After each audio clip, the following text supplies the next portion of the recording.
Services. I'm very excited today to have with us the team from the GWAC Small Business Acquisition Division straight from Kansas. They've come here to provide us with training today on their GWACs program, as well as provide to the warranted contracting officers their delegated procurement authority. Steve Triplett has brought his team, Gihan Hike, Lori Hanovan, and Misty Dunnington to share with us today on how to use the GWACs, as well as how to receive your delegation, your procurement delegation. So, without further ado, I'll turn it over to Gihan Hike. Gihan? Gihan, yes. Welcome to the team. Welcome to HHS, and thank you and everyone else so much for coming.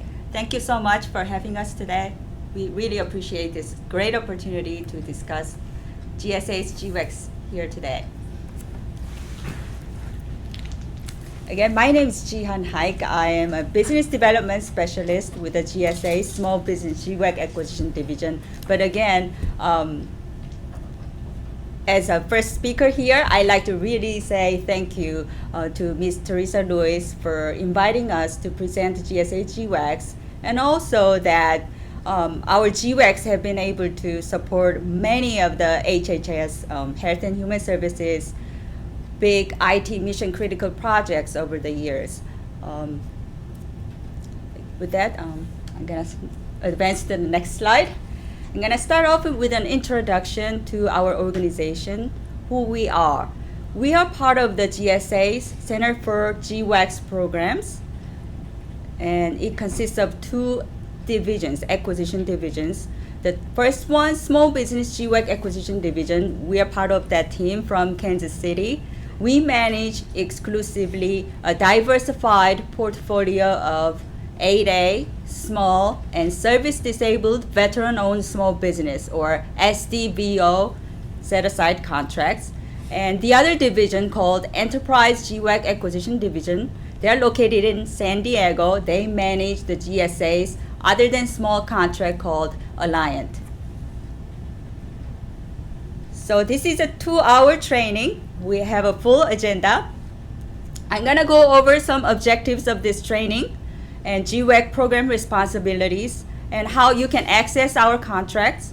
And we're going to discuss the scope of our contract and ordering and cost or pricing. And then we're going to introduce some tools available to assist you with your ordering. And we'll go over to our individual GWACs, namely Alliant Small Business, 8A Stars 2, and VETS GWAC. And we'll have a demo of our website shortly, and then at the end, we will answer your questions. So now, training objectives. So what's the expected outcome of this training? As Teresa mentioned, this training satisfies the prerequisite training requirement to obtain a DPA, or a Delegation of Procurement Authority, to become an authorized user of a GSA GWAC. But also, everyone today attending, thank you again. You'll be able to identify the GSA GWACs, the portfolio, and understand the nature and benefits of the comprehensive and flexible scope. And you will be able to identify the tools and assistance available from our office. And ultimately, again, obtain a DPA. At the conclusion of today's training, warranted contracting officers who plan to award and administer a task order against the GWAC will be eligible to request the DPA. And we'll show you how to do that during our website demo. So now, we've been talking about GWAC. So what is a GWAC? I'm sure many of you are already familiar with our GWACs, but it is a government-wide acquisition contract. GWAC is defined as a task order contract for information technology, IT.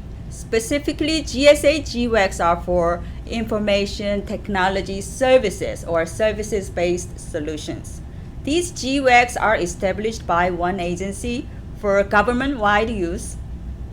operated by executive agents designated by the Office of Management and Budget. GSA is an executive agent, and with that designation came some responsibilities, including this one, such as this, providing DPA training. And the Clean Air Code Act, which created these GWACs in the background, because of that law, the Economy Act does not apply to the use of GWACs, so you don't have to write a formal justification to use our contracts. So now, why should you use a GWAC? So I'm gonna go through some benefits and features. First, speed and cost. These contracts are already fully competed and awarded by GSA. So your task or your project will become an order against an existing GWAC contract. So you'll be able to enjoy speedy acquisition and cost savings that comes with that. So in other words, procurement lead time is drastically reduced.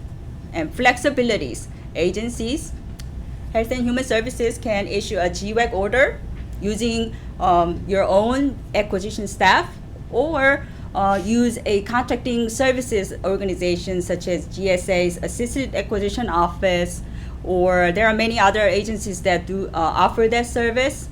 Then in that case, those agencies' contracting staff will receive training like this and get a DPA and place an order on your behalf.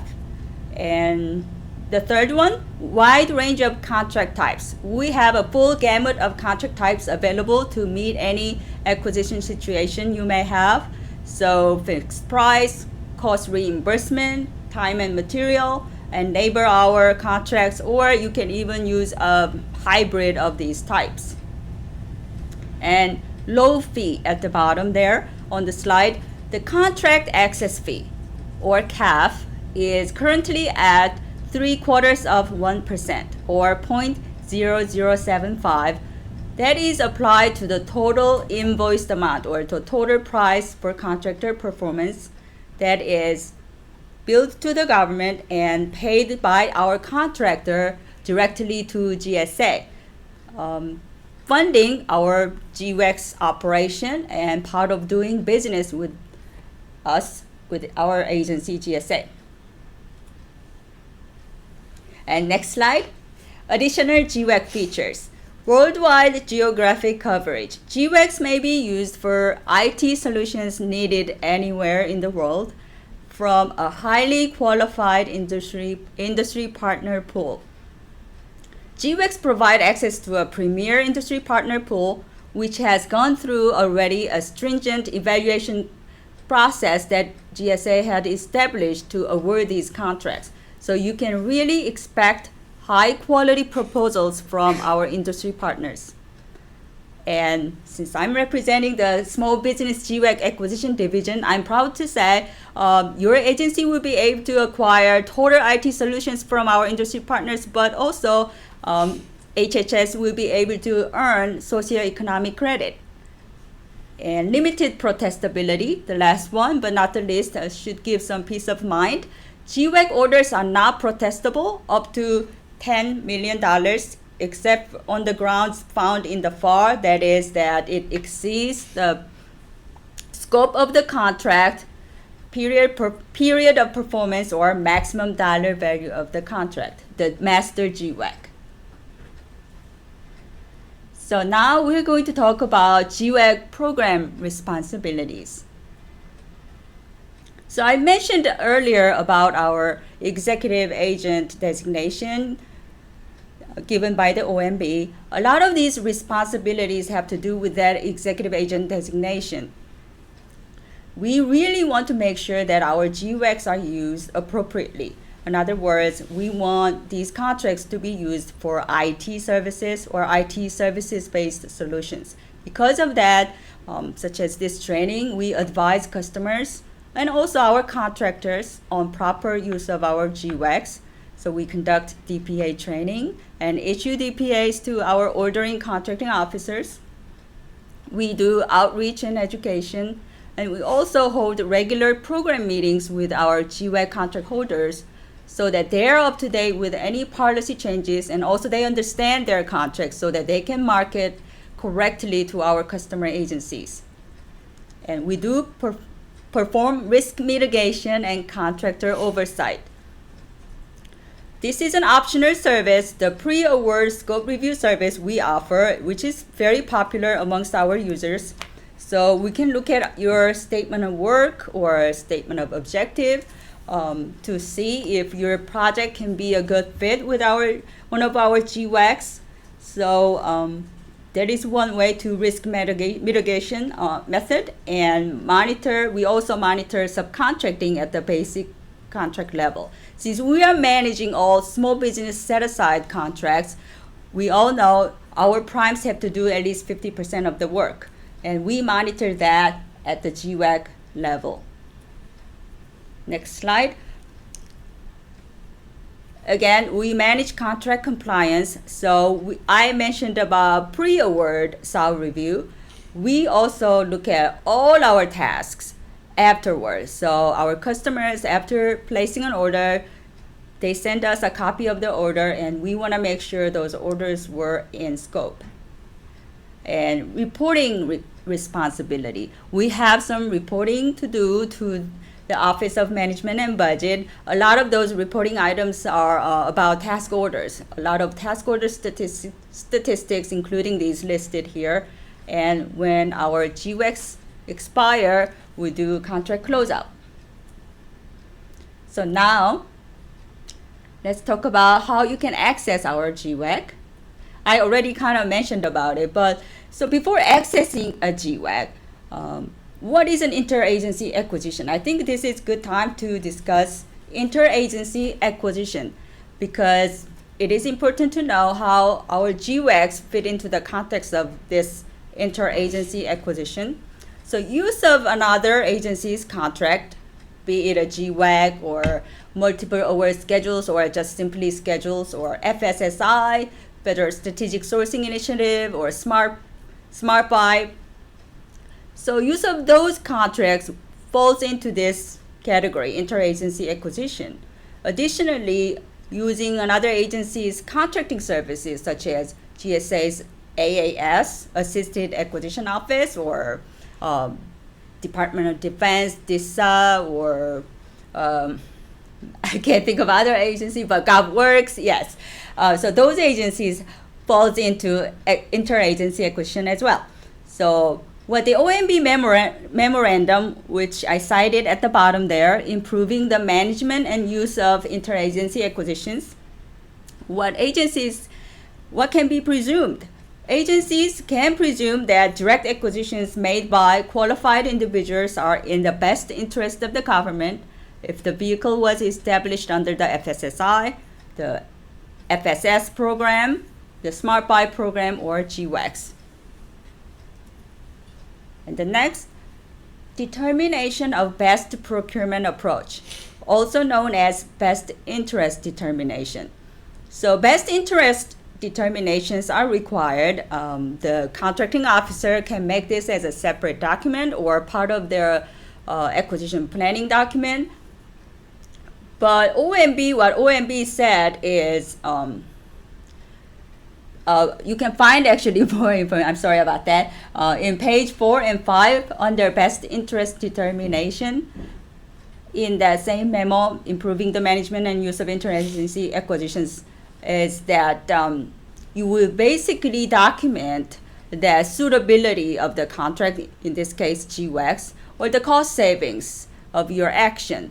But it isn't the same formality required for a DNF determination and findings as you would do. It's just simply as something you would normally do for your acquisition planning. Again, more information is listed in the memo. So now I kind of already went over these options, but direct acquisition. There are two ways to access our contract. Direct acquisition. So requesting agency, so Health and Human Services contracting officers can get a DPA, Delegation of Procurement Authority, and place an order by themselves. We call that direct order, direct bill. Another way is going through a third-party assisted acquisition office using their contracting services. That in that case, HHS and that agency will negotiate a fee to access our contracts. So with that, Misty Darlington, I think we're going to introduce ourselves again. So we'll discuss the scope of our GWACs.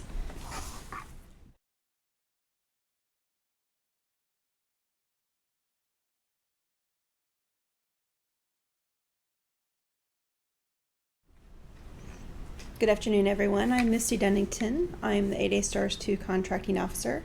And as part of our presentation today, I'm going to talk about the GWAC contract scope. Task orders on the GWACs may be customized to meet the full gamut of IT services solutions. Regardless of which GWAC is used, IT services-based solutions can include ancillary IT, non-IT components, as long as they are three things: integral, necessary, and ancillary to the IT solution. The next slide that we have here gives some examples of what would be considered ancillary support in terms of ancillary services, ancillary equipment. Some of those ancillary services that we have there would be clerical support, training, construction, alteration, and repair. The construction and alteration and repair, if there is a need for that, there would be a necessity to include a wage determination at the task order level in accordance with the Davis-Bacon Act. Ancillary equipment becomes the hardware, the software, licensing, racks, mounts, cabling, etc. That can be part of that IT services-based solution. The key to remember is that those things need to be ancillary to the IT services being procured. It cannot be the predominant service or being purchased under a GWAC's task order. Telecommunications and IT tend to have a little bit of an overlap in a lot of cases, and telecommunications, wireless, and satellite products and services can be purchased as long as they are ancillary, integral, and necessary to the IT services-based solution. The sole purpose of a requirement cannot be for products, cannot be for hardware, equipment, things such as that. One of the things that we like to point out whenever we talk about the scope of our GWACs are the leasing of real or personal property is not allowable under the terms of the GWACs. An industry partner or contractor who's providing the service for your IT services-based solution may enter into an agreement under a lease. However, GSA will not be a party to that, or the government on the task order will not be a party to that lease, would not pay any cancellation fees if that lease needed to be canceled. Another thing that we often get asked is whether or not BPAs can be done against our GWAC contracts. Blanket purchase agreements, BPAs, are not allowed under the GWAC orders. We do have some experience on task orders that have been successful in using an optional contract line item structure that gives similar benefits to the BPA structure. If you're interested in learning more about those optional CLINs, it'd be great for you to be able to contact our office, and we can help you work through that. Oops, sorry, I went the wrong way. Jihan had mentioned the pre-award scope review, the scope compatibility review. It is a free and optional service. We've found in the past that a lot of our ordering agency contracting officers, such as yourself, like having that extra peace of mind that the program office who manages any of the GWACs has reviewed that scope and feels that it is within the scope of the GWAC and is a good fit. It's a nice letter that we send out that you can have in your contract file to maintain that it is a good fit for the contract, the GWAC. Our review team consists of technical and contracting professionals who review statements of work. We meet twice a week on Tuesdays and Thursdays to review the scopes that have come in. We're pretty proud of the turnaround time that we have. We're averaging about a day right now. In some cases where there may be additional information that's needed, the turnaround time can stretch out just to a couple of days, but we do everything that we can not to hold up any of your procurements. And I'm sure that there are some of you that are out there watching this now that have probably taken advantage of the scope review process. On the slide that you see now, it does have the scope compatibility review mailboxes, where if you are wanting to submit a scope compatibility review to our office to review, you would send it to one of these two email addresses. Later in the presentation, Lori will cover the websites, and she will show you where you can find additional information on the scope review process. The next section that I would like to cover is cost or pricing as it relates to task orders on our GWACs. The responsibility of an ordering contracting officer does not go away just because there is established contract pricing on the contracts. You have to determine the overall price of the task to be fair and reasonable in accordance with the methodology in FAR 15.4. Doesn't matter if you're doing a time and materials, labor hour, fixed price, or cost reimbursement. All of those orders still require the overall price be determined fair and reasonable, and that documentation be included in the task order file. When adequate price competition exists, generally there's no additional needed to be able to determine that overall price fair and reasonable. Adequate price competition also prohibits OCOs from obtaining certified cost and pricing data. Cost reimbursement orders are allowed on Alliant and Alliant Small Business only. Our other contracts allow for fixed price, time and materials, and labor hour. Cost type contracts require a lot of additional surveillance in order to determine whether or not those costs are allowable, allocable, and if they're realistic.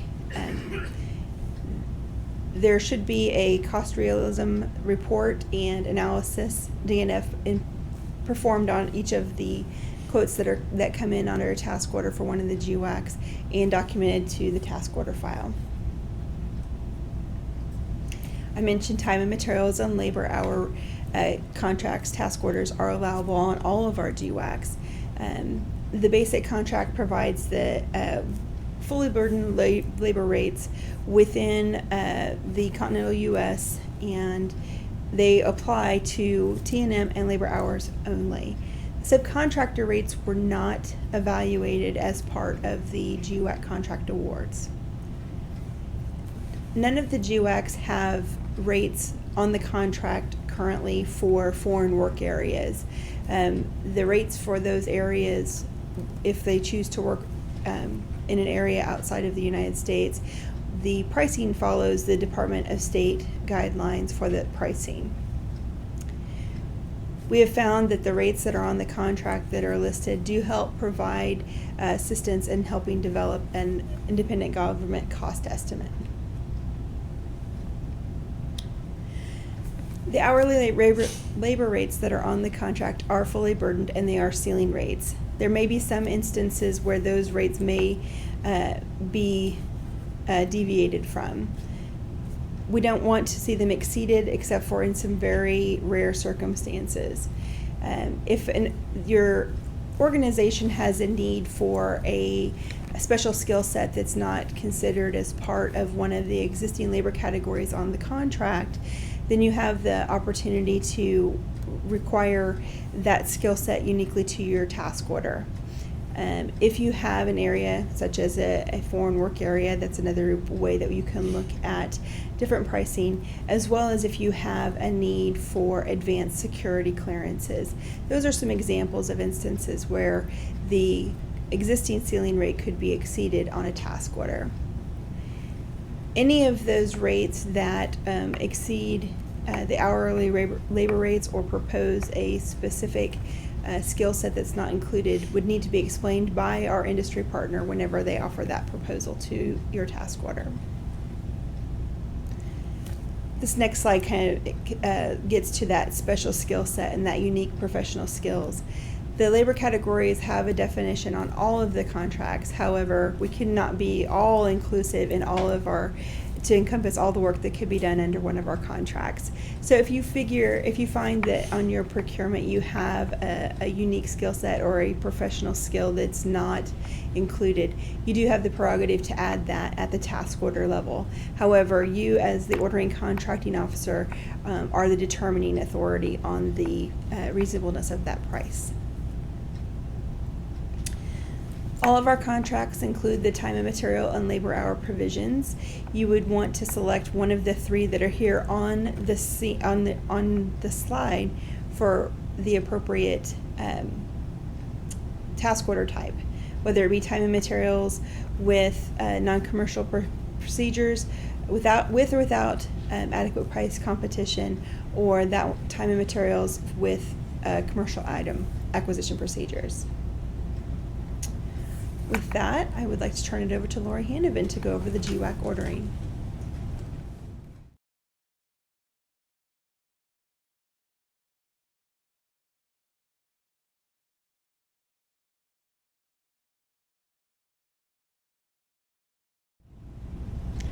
Good afternoon. My name is Lori Hanovan, and I also work with Misty on the 8A Stars 2 GWAC as a Business Development Associate.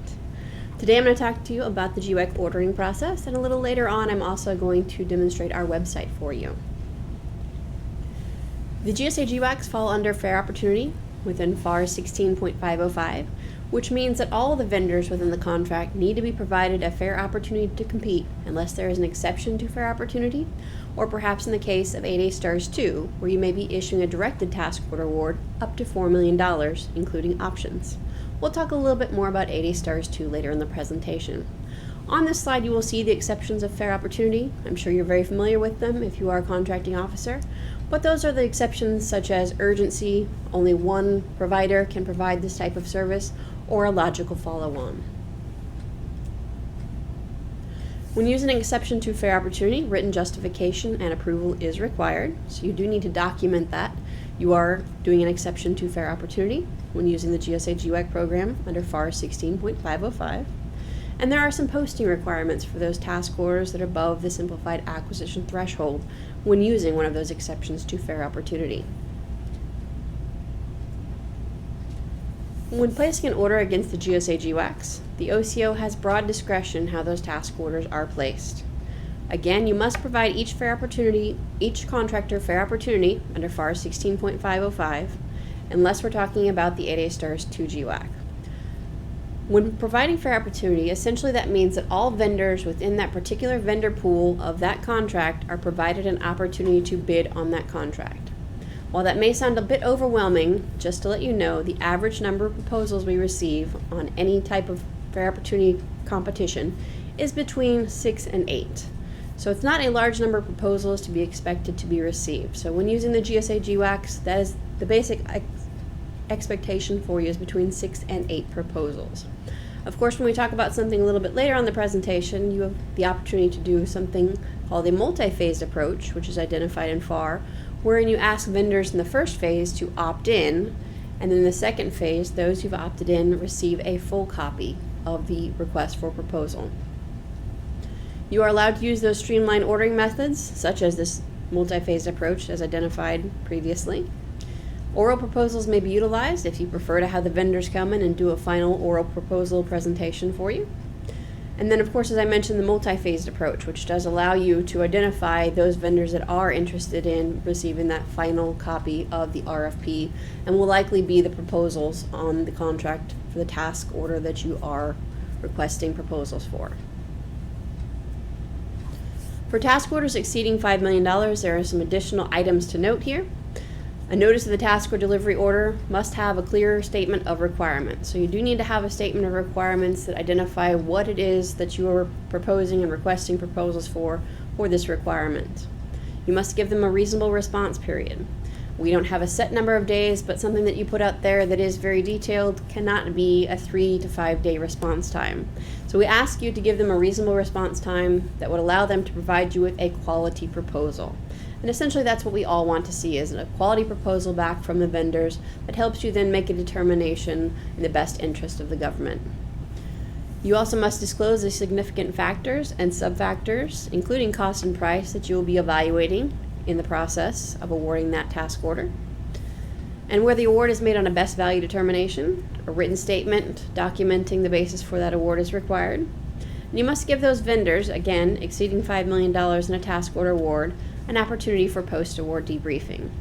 The small businesses that are on our contracts really appreciate the opportunity to receive that debriefing to help them understand and develop their processes for future requirements. When ordering from the GSA GWAC contracts, clauses from the basic contract flow down to each task order. Each of our contracts is available on our websites.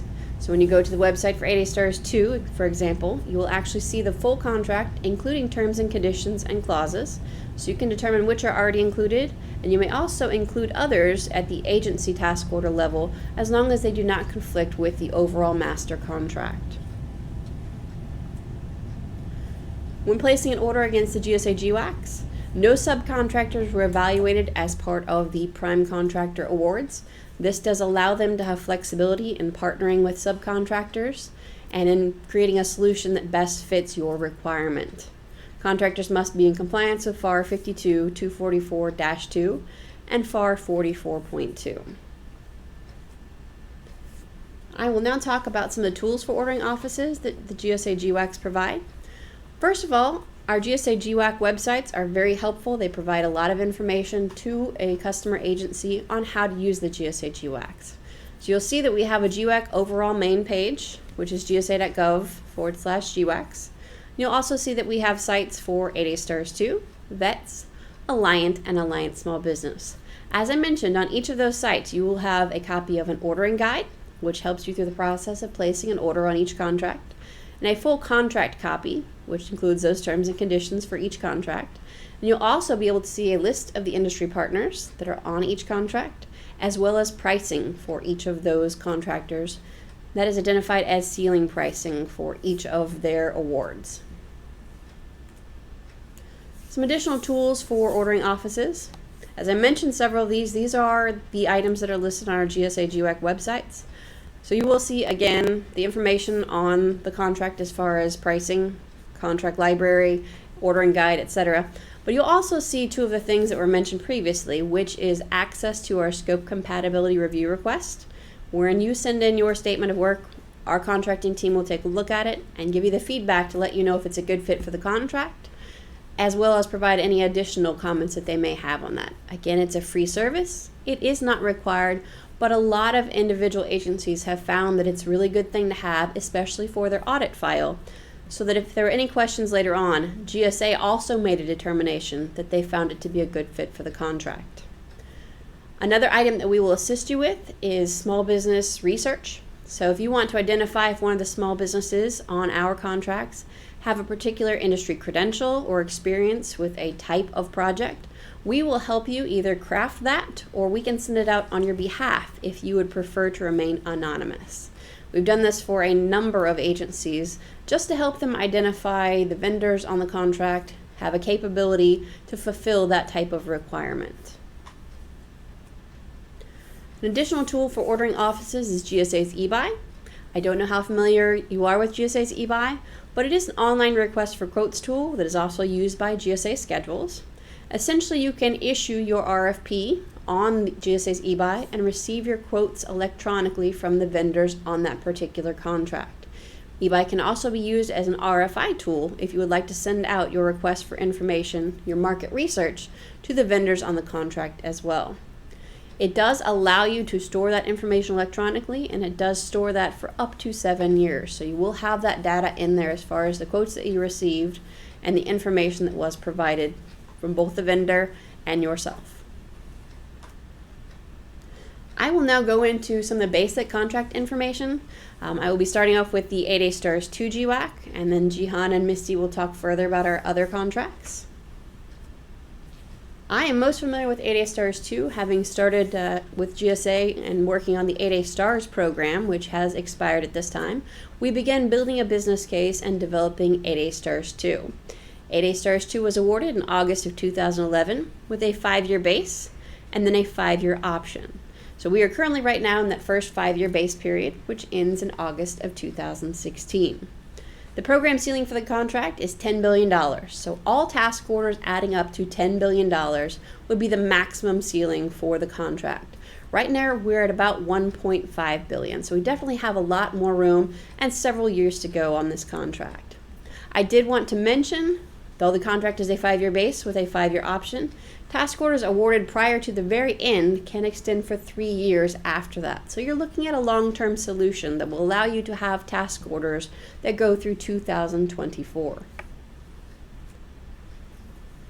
Contract types include fixed price, time and material, and labor hour. Unfortunately, on 8A Stars 2, we do not have cost reimbursement type contracts. We did focus on that with the Alliant Small Business and Alliant contracts. So we do allow on 8A Stars 2 these types of contracts and also a hybrid blend of the contract types as well. On 8A Stars 2, we want to ensure that this is not a pass-through contract and that the 8A firms are doing the majority of the work on the task order. So we encourage you to review the limitations on subcontracting at that task order level. We are monitoring it at the master contract level. So we're looking at all of the work that that contractor is doing across all of their task orders. We definitely encourage you to look at it at the task order level to ensure that they're doing a meaningful amount of work on that task order and not simply passing it through to a large business or other than small business. Some of the features of the 8A Stars 2 GWAC include the fact that there are 2 tiers of contractors on the 8A Stars 2 GWAC. The first tier, which we call Constellation 1, staying with the STARS theme, includes those vendors who have technically proficient offer and also competitive pricing. The second set of vendors, which are on Tier 2 or Constellation 2, include technical proficiency and competitive pricing, as well as 1 or more industry credentials. Those industry credentials being CMMI Level 2+ in either services or development, or ISO 9001-2000 or 2008. When we were developing the business case for 8A Stars 2, we had a number of our federal agency users come to us to say, one of the things we would like to see built into the 8A Stars 2 contract is the accessibility to those specific industry credentials. So we did go ahead and build in a second tier or second constellation with vendors who had one of those particular industry credentials. Again, when using the 8A Stars 2 GWAC, you do receive 8A credit for your agency. So your agency that's struggling perhaps to meet those 8A socioeconomic goals can use 8A Stars 2 to achieve that additional credit on your particular agency's requirements. Not only will you receive that 8A credit, but you'll also receive any other socioeconomic credits that that particular vendor has as well. 8A Stars 2 has a great feature which allows for directed orders up to $4 million. So essentially any task order award that's under $4 million, including options, can be issued straight to one vendor. And the great benefit of that specifically is the time it takes in order to place one of those task orders. We have had task orders in a directed manner issued in as little as 24 hours. So please keep that in your mind, especially at the end of the fiscal year when you still have funding and you have a short amount of time in order to issue a task order award. That directed order capability is there throughout the year, as well as for those time crunch situations such as end of fiscal year. When issuing a task order on the 8A Stars 2 GWAC, you do not need to go to SBA. So you do not need to have a letter of approval from SBA to issue that task to an 8A Stars 2 vendor. We did receive that at the master contract level, and so that is already in place and accepted by SBA. The 8A Stars 2 contract has 580 vendors on it. Again, that's across 4 functional areas and those 2 constellations that I mentioned as well earlier. On the 8A Stars 2, the average number of proposals is between 7 and 10. So as I mentioned in the GWAC program, overall, it's typically between 6 and 8. On 8A Stars 2, the average is between 7 and 10. There are 4 functional areas on the 8A Stars 2 GWAC. Again, all encompassing IT services related projects. Those are NAICS code 541511, which is custom computer programming services. 541512, which is computer systems design services. 541513, which is computer facilities management services. And 541519, which is other computer related services. Again, if you do have a question as you're preparing an RFP or doing market research, and you aren't sure which particular functional area this would fall within, please don't hesitate to contact us. Our role here is to help you in identifying the functional area and most appropriate contract for your requirement. For those of you who are a visual person like me, you'll see a slide up right now that actually shows the constellations and functional areas on the 8A Stars 2 GWAC. So essentially, going across at Constellation 1, there are the same 4 functional areas as are in Constellation 2, but you will see those identified by NAICS codes. You'll see the 541, 511, 512, 513, and 519 on both sets of constellations. Just remember, Constellation 2 includes those vendors who are already certified or have one of those credentials that I mentioned earlier, which includes the ISO 9001, 2008, or 2000, and the CMMI Level 2+ in either services or development. So essentially, although there are some unique circumstances, if you're doing a competitive task order award and you do have one of those requirements, you would be going to Constellation 2. If you do not have one of those requirements for either ISO 9001 or CMMI Level 2+, you would simply be going to Constellation 1. So if you have any questions about the constellations or where the most appropriate fit is for your particular contract, if using 8A Stars 2, we would definitely be happy to walk you through that, whether that's through a scope order review or actually having a discussion with you, or perhaps a teleconference to then further identify the most appropriate functional area or constellation for your contract. I am now going to turn this back over to Jihan Hike. She's going to talk to you about the VETS GWAC, which is set aside for service-disabled veteran-owned small businesses.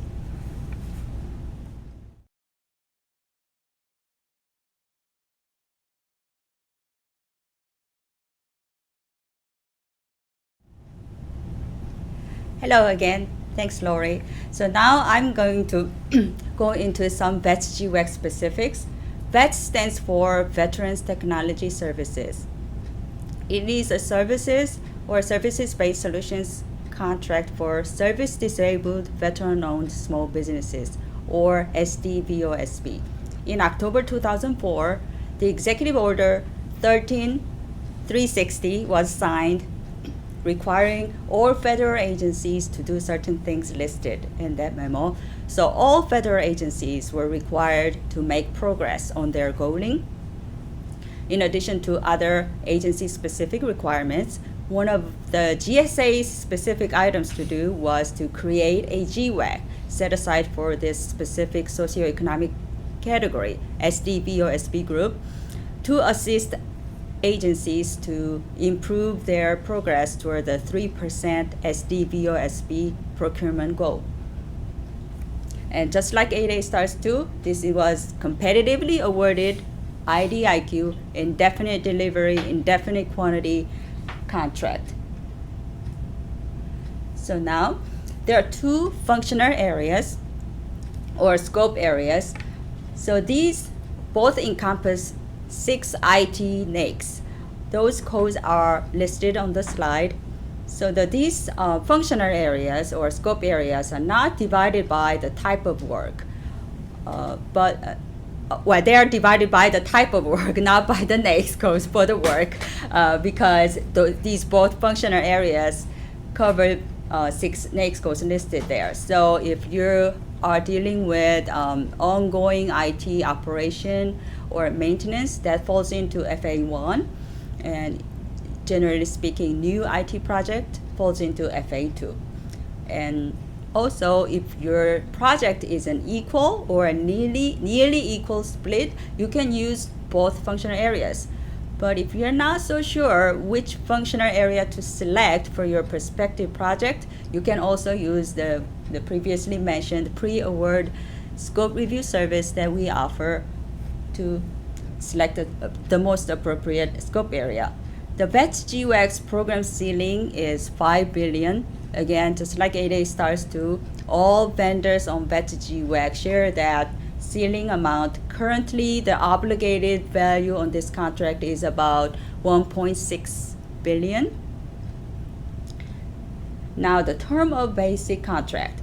So just like 8A Stars 2, it is a 10-year contract. So the contract included a 5-year option period. That was recently exercised. We extended the contract's option period precisely in February 2012. And so the contract ordering period has been extended through February 2017. As you can see in the next slide. So again, like 8A Stars 2, orders can also perform beyond that expiration date. So generally 3 years beyond the expiration date of the basic contract. So the date is February 1st, 2020.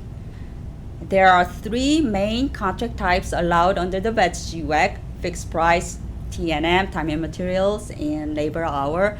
And again, also you can use a hybrid of these types. There is no minimum or a maximum order threshold per task order. So right now, the smallest order on GWACs GWAC is $45,000, and the largest is about $120 million. And limitations on subcontracting. So we mentioned about our office monitors our primes subcontracting. Again, same as 8A Stars 2, all our primes are required to do a meaningful amount of work. And also at your task order level, you can require the industry partners to disclose in their proposal the amount of work. And it is a best practice to ask them to disclose the amount of work they intend to perform with their own resources. Some more features. First, SDVOSB credit. I mentioned about option period extension. So now here I'd like to emphasize, yes, SDVOSB socioeconomic credit is available. So if you place a task order on GWACs GWAC now, HHS will receive SDVOSB credit.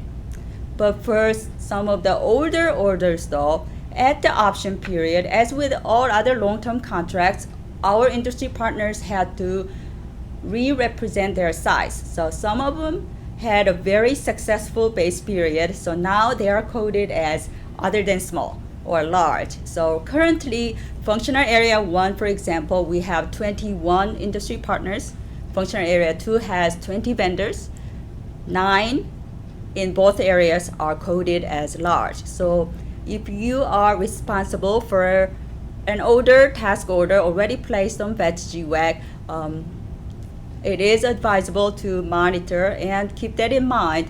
So if you see a change in socioeconomic credit for your task order option periods, you can decide whether to continue with the current contractor or for your recompete order, place an order by providing fair opportunity. Again, you can always contact us if you have any questions. Also, you can check the status of our industry partners, whether they are small or large, on our website.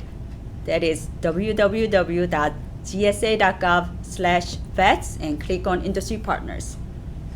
Again, if they have a change in ownership, even among those large businesses, they can actually be re-represented as small.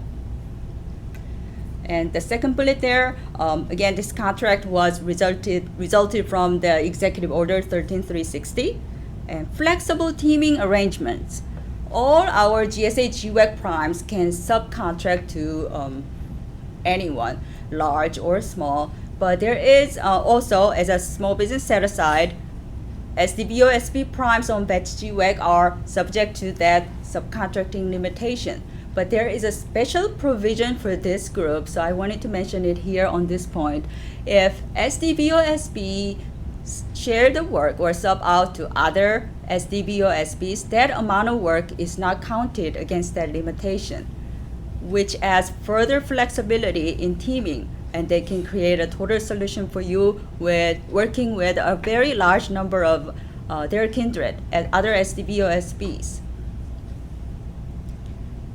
And the last point here, again, we mentioned about fair opportunity, and the number of proposals expected at the task order per task has been very manageable. Currently, it is about 4. To be precise, it is about 4.12. So With that, that was all I have for VETS GWAC, and now Misty Dunnington will be back online to talk about Alliant and Alliant Small Business GWACs.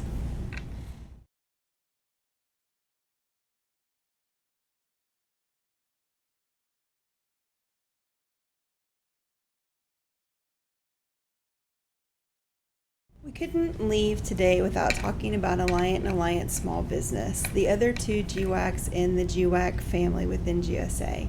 However, I will keep this very brief and try to highlight just the differences that these two contracts offer that 8A Stars 2 and VETS do not. The biggest thing with the difference between the Alliant and Alliant Small Business contracts in terms of order duration is that the orders that are placed during the ordering period on Alliant and Alliant Small Business can extend 5 years beyond the end of the basic contract period, whereas with Stars 2 and VETS, it's only 3 years.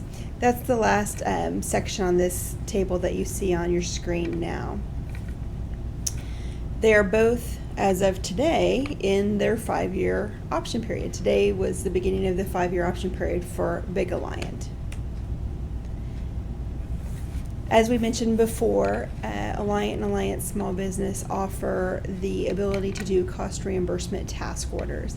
That would be one of the main differences from the GWACs as well.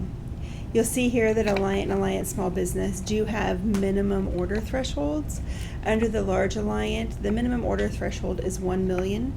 Any task orders that are below 1 million do not have to be honored by a big Alliant contract holder, industry partner, vendor. We've used those words interchangeably. Under Alliant Small Business, contractors are not required to honor any task orders that are below 100,000. The limitations on subcontracting, as both Lori and Jihan mentioned regarding Stars 2 and VETS, are applicable. The limitations on subcontracting clause is also applicable to the Alliant Small Business contract. However, because Big Alliant is with other than small businesses, the limitation on subcontracting does not apply.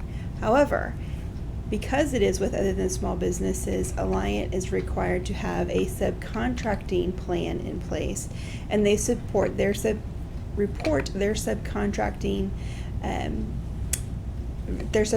percentages and their goals at the GWAC level.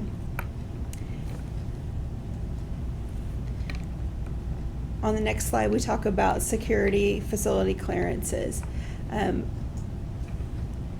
All of the GWACs have industry partners, contractors that have top secret SCI cleared personnel. I believe under the Alliant program, however, it was a basic contract requirement in order to win a contract was to have that facility clearance. With Alliant Small Business, VETS, and 8A Stars 2, the agency does receive their small business credit at the task order level.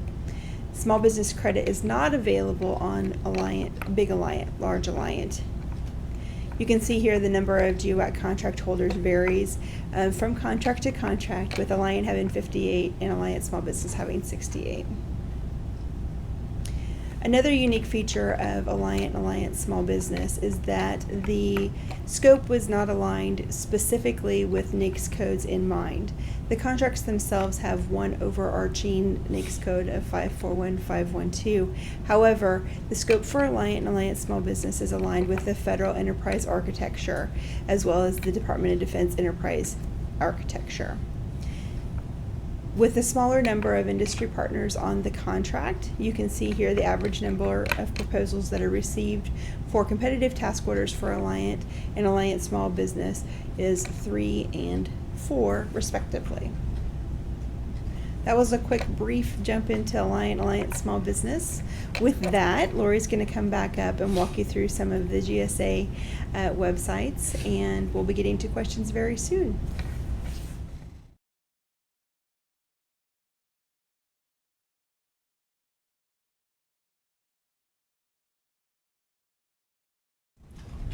Hello again. I'm going to talk to you about GSA's GWAC websites. So we'll go into a little bit of the detail on what our websites offer and how to locate that information within each website.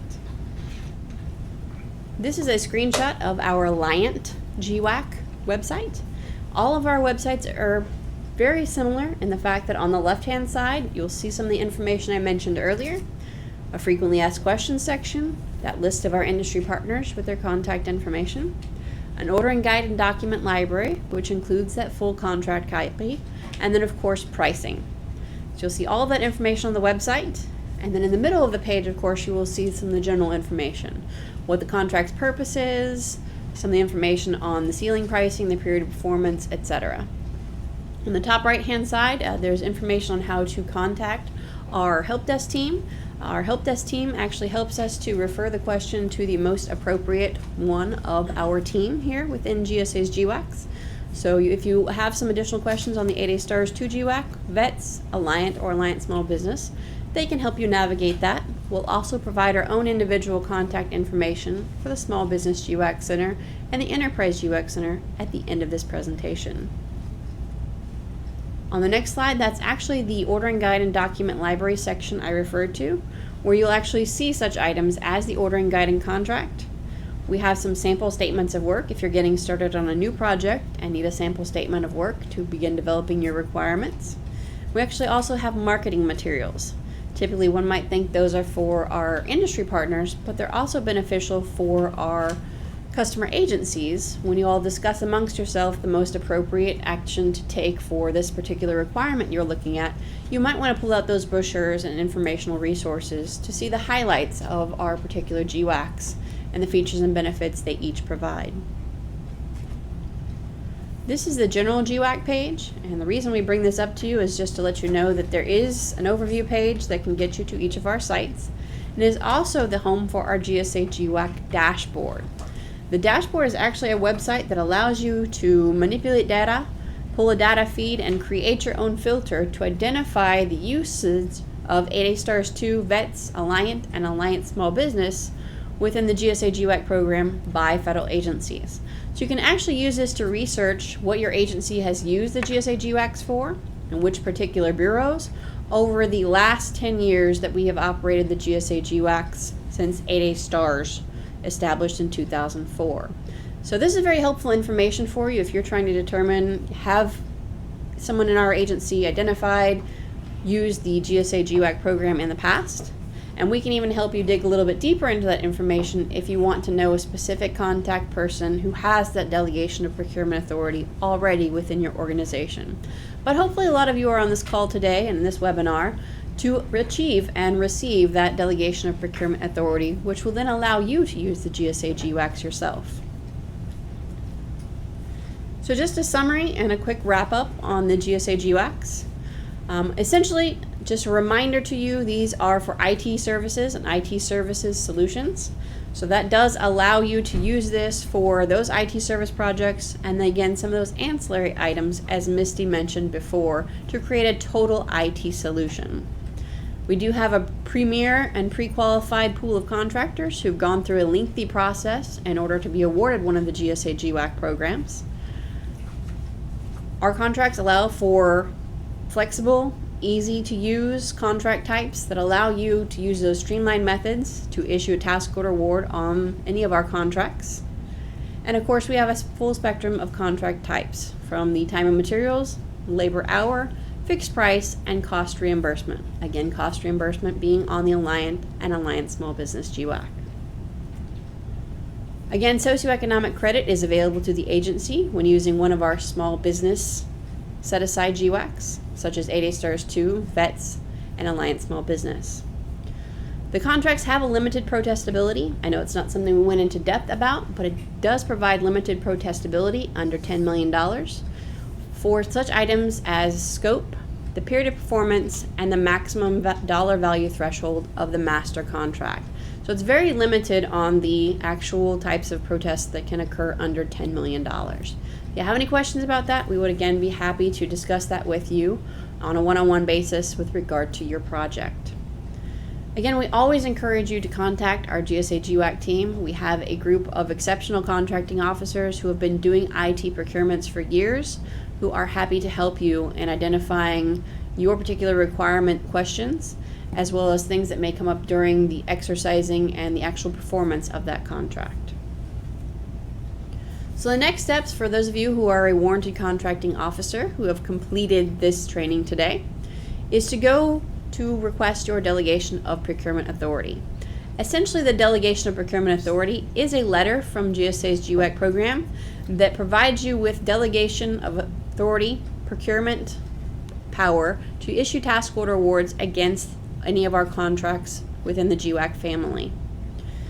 When you go into the GSA GWAC page, gsa.gov/GWACs, you will actually see a button that says how to use GWACs, and underneath that is request your Delegation of Procurement Authority. Once you fill in that online form, it actually submits to us electronically, and from that point, it takes typically between 24 and 72 hours to get you back that delegation letter. If you do need that on a quick basis because you have a requirement that needs to be issued urgently, you can also send us a separate email and we'll send that to you as quickly as possible. It typically is only a 24-hour turnaround.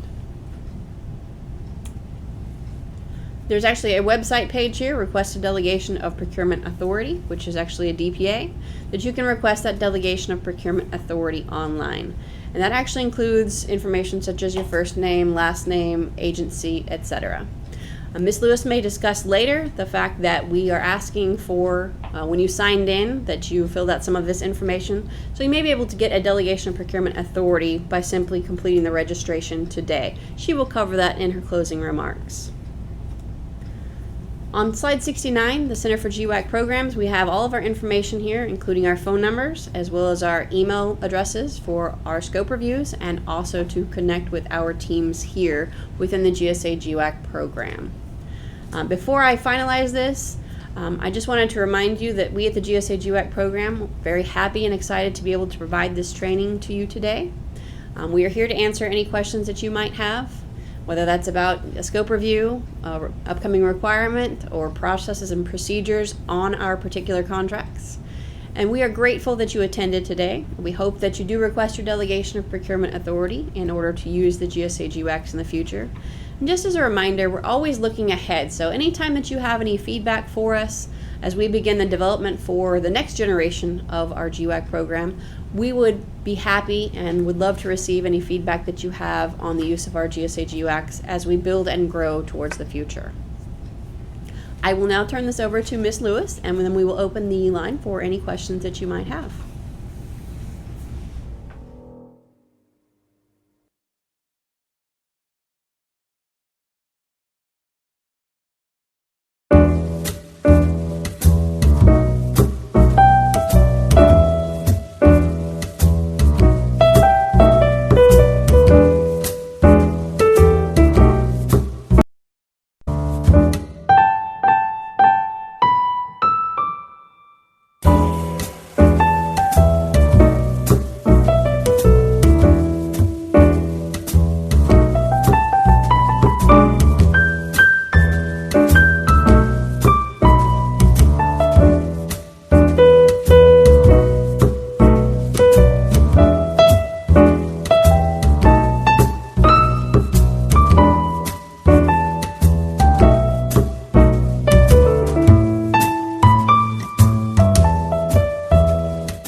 We will now begin accepting your questions online, so please feel free to submit your questions online.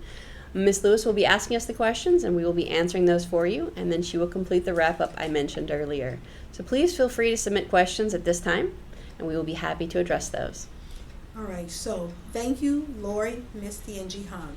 First question, is it possible to use a different NAICS code? Misty? It depends on the contract that you're looking at. With 8A stars 2, the 4 NAICS codes that define the scope are pretty much your limit that you can use that. Now, you may have work that falls into multiple NAICS codes. However, what we look for is the principal purpose NAICS code falling within the scope on stars 2. Vets, as Jihan mentioned, has 6 different NAICS codes. The contracts themselves, task orders, need to have a principal purpose that falls predominantly under one of those 6 NAICS codes. Now, Alliant and Alliant Small Business are a little bit different in that they have one general NAICS code that governs the entire contract. However, they have a little bit more diversity by having a scope that is in line with the federal enterprise architecture. Next question. What is Alliant? Is it the name of a company? I'll go ahead and take that. Alliant is actually the name of one of our GWACs. So we have the Alliant and the Alliant Small Business. The difference between those essentially being the fact that one is set aside for small business. There are several companies that are on Alliant and Alliant Small Business that took the opportunity to name their company for the opportunity that they were pursuing. However, the contract name is Alliant and Alliant Small Business. Okay, thank you. Next question. Have you included the Service Contract Act in these contracts? If you haven't, and we find that our task is covered by SCA, can we put it into the task order? That's an excellent question. The services that are being procured under the scopes of the GWACs are considered professional services. Therefore, the Service Contract Act does not necessarily apply. However, whenever you get into the situation where you have ancillary services that may not be IT professional in nature, may require a Service Contract Act wage determination. If you find that at your task order level, then you would need to request that wage determination to include in the task order. Okay, thank you. How have you addressed Section 508 requirements in these contract vehicles? Specifically, all of the contracts include requirements to meet 508 compliance. Regarding the requirements at the master contract level, the 508 requirement really applies to any website information that they have should be 508 compliant. If there's something that you need specifically, it may be best to add that detail in the task order as well. Next question. Can you provide an example of a constellations? Absolutely. The constellations essentially refer to the 2 tiers within the 8A Stars 2 GWAC. So the constellations only apply on the 8A Stars 2 GWAC. There's Constellation 1, which includes technically proficient vendors with competitive pricing, and Constellation 2, which also includes vendors who are technically proficient with competitive pricing, but they must have one of those specific industry credentials that I referenced on the 8A Stars 2 GWAC. So the constellations simply refer to the 2 tiers which are available on the 8A Stars 2 GWAC. All right, very good. Can you explain more on the leasing portion or provide an example? The government itself on a task order under one of the GWACs cannot be a party actually signing a lease. If you are procuring IT services and your, say the industry partner needs to rent a box truck to move equipment, the industry partner themselves would be the party of the lease, not the government agency. So while you may be reimbursing them for the cost of that rental, they're actually the ones signing the rental agreement and becoming the lessee. I think that should cover it. If not, ask more detail. Okay? All right. Question.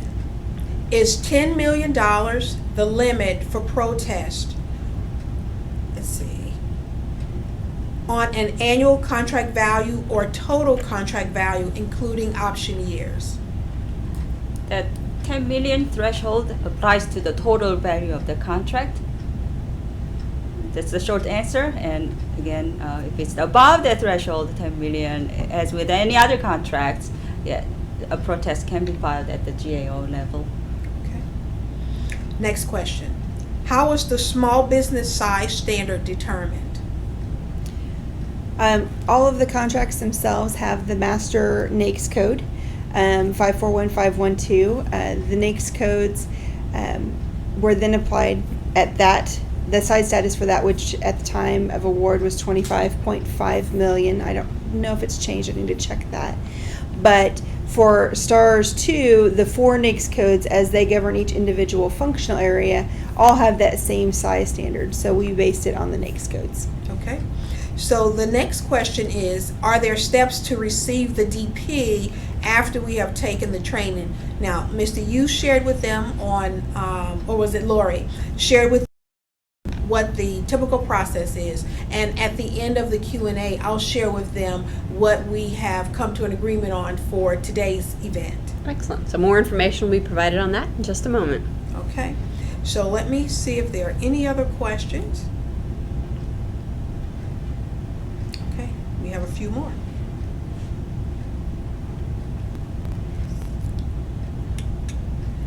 GSA MOBIS was awarded using different NAICS codes for different contractors. How important is it if orders are issued off MOBIS that contract specialist uses that particular NAICS that apply to a particular contractor? That's a good question. MOBIS is a schedule contract, so the scope of the schedule contracts are a little bit different than GWACs. We have different ordering procedures. That would be a question that we would have to get back with you on, try to get that information from maybe a MOBIS contracting officer to get that. So if you can send that information into the STARS 2 inbox, specific question with your contact information, we'll get you an answer on that. The email address is s2@GSA. Okay, and also if they would like to, they can also send it into this information, this email address as well, and we can provide it, then we will provide it to you. Awesome. And then we can share it, also your response with the entire HHS acquisition workforce. That sounds wonderful. Okay? All right, so next question. Limitation on subcontracting for Alliant small business, is it applicable for contract level or task order level? Currently, the limitations on subcontracting clause is applicable at the contract level only. It is a best practice, however, to include that limitations on subcontracting clause at the task order level. And really, as I mentioned earlier, we're monitoring that at the master contract level. So we're monitoring that across all of their task orders as far as percentage subcontracted out. So we're wanting to make sure that they're coming in compliance with that at the master contract level. But again, as Misty mentioned, you really encourage to use that at the task order level as well. All right. Thank you, ladies. Next question.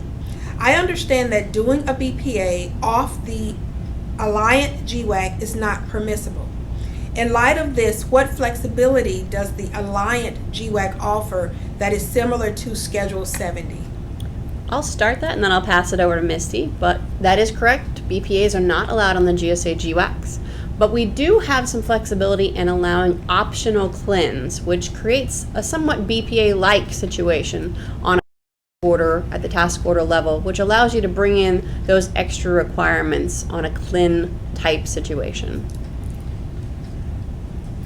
I don't necessarily have anything different to add, but we have seen some success with that optional CLIN structure giving the same benefits of a BPA. The reason that BPAs are not allowed is because fair opportunity is required to be provided on every task order against a GWAC, and BPAs limit that fair opportunity requirement. Okay. So the next question is a little confusing. I'll read it first and then I'll tell you what I think they may be asking. Okay. The question is, can you explain again the special provision for subcontracting under the SDVOSB question? I believe what they're asking is, are there special provisions for subcontracting under the VETS GWAC? Okay, and let me just say, if that is not the correct question, whoever submitted that, if they will resubmit the question to clarify. So can you answer that? Yeah, I will answer that since I'm on the batch GWAC currently. Yes, if it is addressing that special provision for the SDVOSB, Service Disabled Veteran Small Business subcontracting provision, it is that all small business set-aside contracts, the primes are subject to that 50% subcontracting limitation. They are also limited that 50% rule, but if they share, the prime shares the work with their kindred. In other words, other SDVOSBs, that portion of work is not counted against that 50% work. So they can include that as prime's work. But again, at every task, the SDVOSB prime, though, on the batch GWAC must do a meaningful amount of work. Just like other 8A Stars 2 or Alliant small business GWACs, we want this contract to be a developmental program, and we do not want to see a pass-through contract taking place. And Gian, thank you. And I think the allowance of a kindred being allowed to count the work of the kindred subcontractor was a recent change. Or has it always been the case for the VETS GWAC? It's been the case for a while. I think there is a discussion about creating similar provision for 8A companies right now, but it is not made into the FAR yet. But the SDVOSBs, this provision has been made into the FAR for a while. That's very good. Yeah, okay. All right, thank you. So next question. Can you provide an overview of the benefit of using the GWACs versus a multiple award schedule? That's a good question. We actually usually hold a 1-hour training on that particular question so that we discuss both benefits and features of the contracts.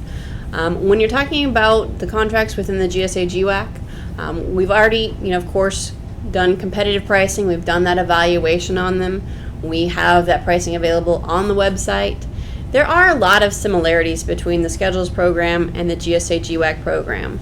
The one thing that we always say when using the GSA GWAC program, especially the socioeconomic categories, is that we've worked very diligently to set these aside specifically for those vendors who qualify at that stage. Whereas a GSA schedule program, you are looking at the entire program that includes large businesses and a variety of different socioeconomic categories. Okay. Would either of the other ladies like to include additional information? I think with pricing on the GWACs versus one of the schedules, all of the industry partners on the GWACs were required to submit offer pricing on identical labor categories. GSA defined the labor category definitions so that when the pricing came in on the GWACs, we can do an apples to comparison of what work is being done. A program manager or an software applications manager have the exact same definition from company to company under the contract. Whereas on the Schedules program, they may have a unique definition for the same work, so it becomes a little bit more cumbersome in order to be able to do a comparison of pricing. That's one of the main benefits that I see as well. What I might add is I can't believe I'm actually citing FAR parts here on camera because I often forget the exact citations on camera, but Schedules part uses FAR part 8, exactly 8.4, correct me if I'm wrong, and GWACs use FAR part 16.505, both streamline ordering process. It's just different to meet the different sets of requirements. Also, often I get asked a lot about, can I select a few vendors on VETS GWAC, or can I select 4 or 5 on Alliant to get proposals? That is usually the case for Schedules programs. For GWACs, again, as we mentioned, each task has to provide fair opportunity. In other words, everyone has to be given an opportunity to respond. So that is a big difference. Again, both are GSA programs, so we welcome all tasks for both of the programs, but we have a little different sets of nuances in terms and conditions. Anything else to add? Okay. All right. Next question. How was the small business size standard determined? I think we that earlier. The small business size status was determined on the NAICS codes. They had to self-certify that they were small business under the applicable NAICS codes. In the instance of 8A Stars 2, because it was offered and accepted into SBA's 8A program, we had an additional requirement of getting an eligibility determination of those firms prior to making an award. So those 8A firms, if they were not in the 8A program at the time that they offered, or were other than small, then they were not eligible for an award. Okay. Next question. Has everyone on the GWACs earned contracts? I'll take that question. I think this may be related to that schedules versus GWACs again, but I'm taking a guess. So schedules, to become a scheduled contract holder, they actually, industry or companies do not compete against one another. In other words, if they meet all the required items listed in the solicitation, scheduled solicitation, they get a contract and they become a scheduled contract holder. But GWACs, though, for example, we received an umpteen number of proposals from 8A companies to award 8A Stars 2 contracts. Not everyone got a contract, in short. So they had to be, their proposals were reviewed and competed against other proposal offerers. So in other words, GWACs were competitively awarded and schedules were meeting the standards and required items set by GSA. Okay. And if the question actually relates to the contractors who are currently on our GWAC contracts, anyone who has been on the Alliant Small Business and also on VETS has received task orders. All of our contracts have a minimum task order value that they have to achieve prior to the option period. So there are some vendors currently on 8A Stars 2 who still have about 2.5 years to achieve that status as well. Okay. How do you conduct market research using the GWACs program? There are a couple of options. As I mentioned during our presentation, we would be happy to assist you with that market research.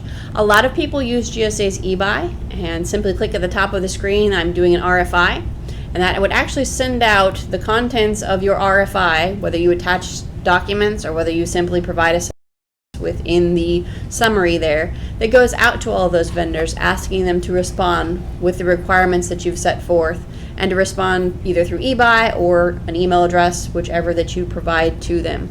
On our side, we would be happy to help you with some of that market research if you do need that assistance in creating a survey that is then sent out to our vendor partners.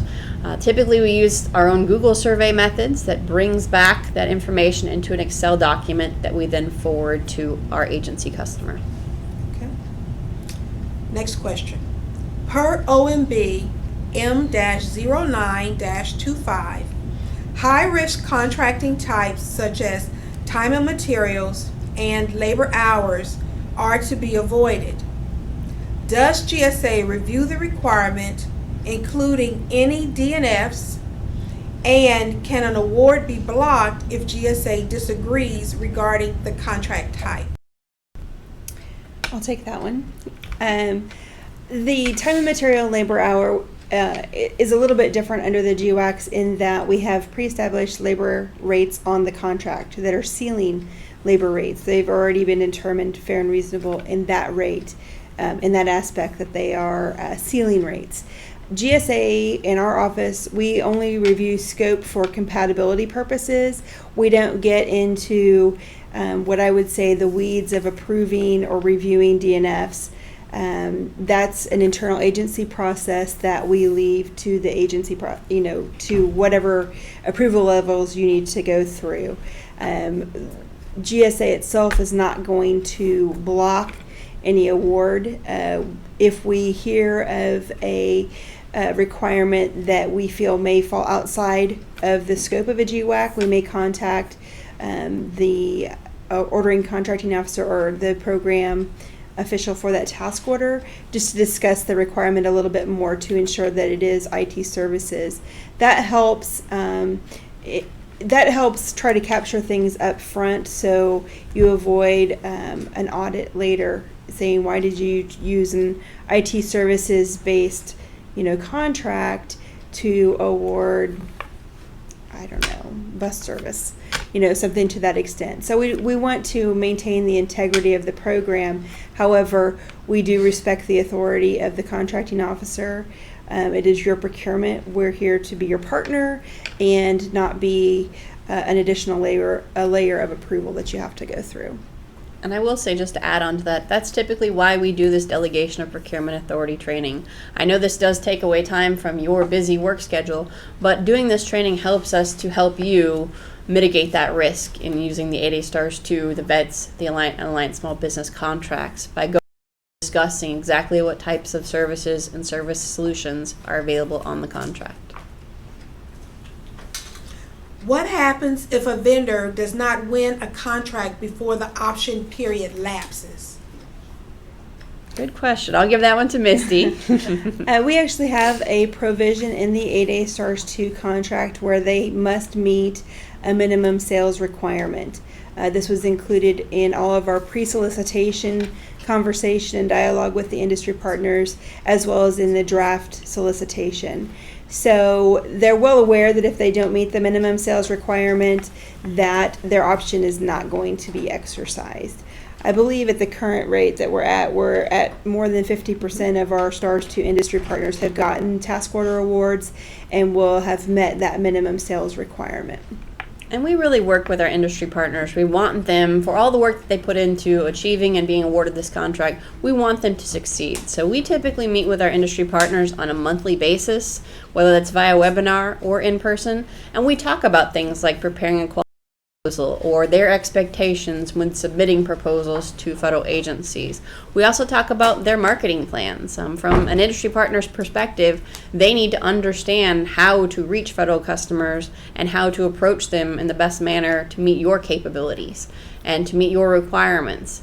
So we like to make sure that we're bringing them forward, and particularly on 8A Stars 2, we've been meeting with industry partners one-on-one who haven't met those minimum sales to help them better understand the marketplace and how to use their particular capabilities and core competencies to meet federal agency requirements. Okay. Well, it is 2:29, and that was our last question. So I want to personally thank all three of you for coming out today and providing this informative training. So thank you all very much.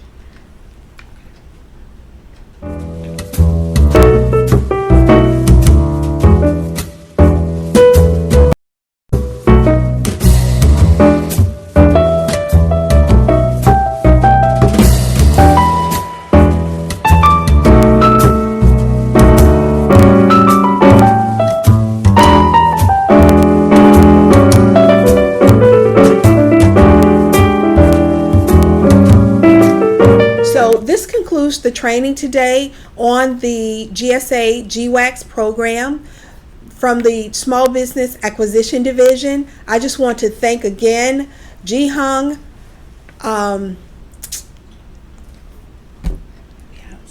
Lori, and Misty. Thank you all very much, and thank you for helping me with your names. I just want to let everyone know, those of you that are viewing the webcast today, we will submit your information to GSA so you do not have to apply again for your DPA. Those of you who are in the optives that are viewing the webcast in a group, you individually will need to register. Go back to the registration when you get to your desk. Go back to the registration desk for this webcast so that we can include you in that listing when it goes to GSA. Once GSA receives the registration listing, they will then provide you with your DPAs. So if there are any other small business subject areas that you would like to receive training, please let us know. In the future, you will be required to register through FATAS, And that is where also we're going to archive the videos as well as the questions and answers. I just want to thank everyone today, but especially GSA, for providing this training and for those of you that are participating. Thank you again.